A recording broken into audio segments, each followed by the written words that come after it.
The Delta State government has been commended for acceding to the Persons Living with Disability Bill. The Vice Chairman, Board of Trustees, DEXAPID, Kingsley Akpedenre, stated this while fielding questions from News Tribe Communication at Anyosha South local government area of Delta State. An affirmative action to bring closer persons living with disabilities to the mainstream of the society has been reaffirmed. The Deltans Association of Persons with Disabilities, it's a body that we put together and registered under the Corporate Affairs Commission to harness the resources available in the community of persons with disabilities in Delta State and kind of interface between these persons and the government and spirited individuals who have the interests of persons with disabilities at the welfare of persons with disabilities at heart. The body is guided by the principle of fairness, equity to everybody. We believe that persons with disabilities should not be discriminated against. What has happened over the years is that persons with disabilities, amounting to a minority of people, their issues are not in the front burner because there are hardly any persons that speak on behalf of them for their welfare. And whereas it's an integral aspect of society,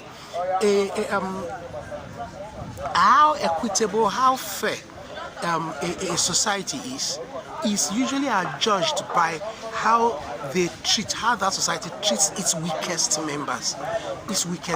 And of course, we all know that persons with disabilities are vulnerable because they cannot compete favorably with others.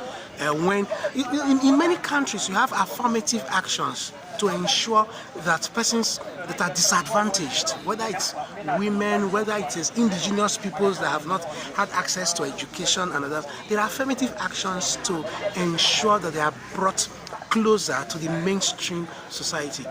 So, and have access to the things or the amenities and facilities that others generally have access to. But in Nigeria, persons with disabilities have been neglected for so long. I just imagine that it is just a couple of years back that we had an act protecting persons with disability. After how many years? Since 1960. How many years of independence? About nearly 70 years of 60 years of independence.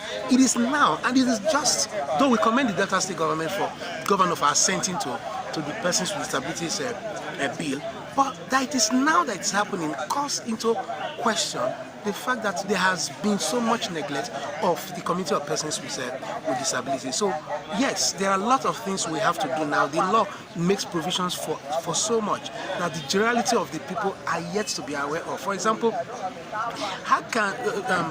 law provides that a person with disability is not supposed to queue when it is maybe in bank or anywhere. So, but the people are not aware of that. So, a person with disability has a right to be exempted from queuing, to have some special treatment, so that because we already know the conditions they are facing. So, there's so much need for enlightenment. Even public buildings, many of them are still inaccessible by persons with disability. You see a building that the steps, that elevates the person to the building, it's clearly inaccessible by a person on a wheelchair, somebody that has to strenuously climb up, some even fall off. So that means the society, in a nutshell, the society has to think of the welfare of persons with disability, not pitying them. It is empathy we want. Just understand the position they are in, but not just pitying. If you pity, that means you are actually subjecting the person. You're treating the person as below human. But if you empathize, that means you are putting yourself in that person's condition and respecting the personal integrity and dignity of that person. As a member of the BOP, what are the specialties or the special things you are going to bring on board for your members? Yes, as a member of the Board of Trustees of Deltans Association of Persons with Disabilities, there's so much we have.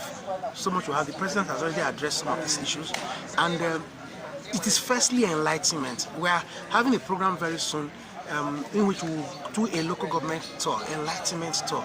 Because I just said now that because the bill, that is the law, the Persons with Disabilities law, has just been signed into, assented to by the executive governor of Delta State, there is a need to bring the content of that bill to the knowledge of stakeholders and even everybody in society, because where a content of the law is not known, of course there's no way you can abide by it. So we're going to do a lot of enlightenment. We're going to enlighten parents not to hide their persons with disability. There are some homes, in some homes, when they receive visitors, they try not to let their persons with physically challenged to even come out to receive visitors because they feel ashamed. I don't know what they should be ashamed of. Persons with disabilities, everybody is a potential person with disability. When you are sick, you're already disabled but though it is temporary. So accidents happen here and there. So nobody's praying for anybody, but at least whatever we are doing now is actually potentially beneficial to everybody. Anybody. Some persons get old and they have hearing impairment. Some persons get old and they become visually impaired. So it is just part of life that some persons have encountered disability early in life and it has become permanent to them. That doesn't mean that they're actually different from other members of society. So we're going to do a lot of enlightenment of the general public, of parents, of people, so that they will not hide their persons with disability. And we're also going to talk to the government to ensure that there are facilities, there are institutions for persons with disability. We cannot have a Delta State where visually impaired have to be sent to Ondo State or Lagos to be literate, to be educated in Braille and special education. So we're going to be pushing for the Delta State government to establish at least schools of the blind throughout the state, maybe beginning with the Institutional District, and also a special education school where sign language is taught, so that our vast members of that have hearing impairment will not be illiterate, because if they don't know sign language, that means they are illiterate. Because sometimes it's even compulsory in most public broadcasts to have a sign language interpreter. So if our members, if people of Delta State that have hearing impairment, that they are deaf, if they cannot understand sign language, that means they are illiterate. So we have advanced more than that stage. So we should be having such special schools in the various central districts, if not every local government area, as time goes on. Thank you. This is where we come to an end of the interview with Vice Chairman, Board of Trustees, Persons Living with Disability. How do you treat the weakest persons in the society? This is a food for thought for all.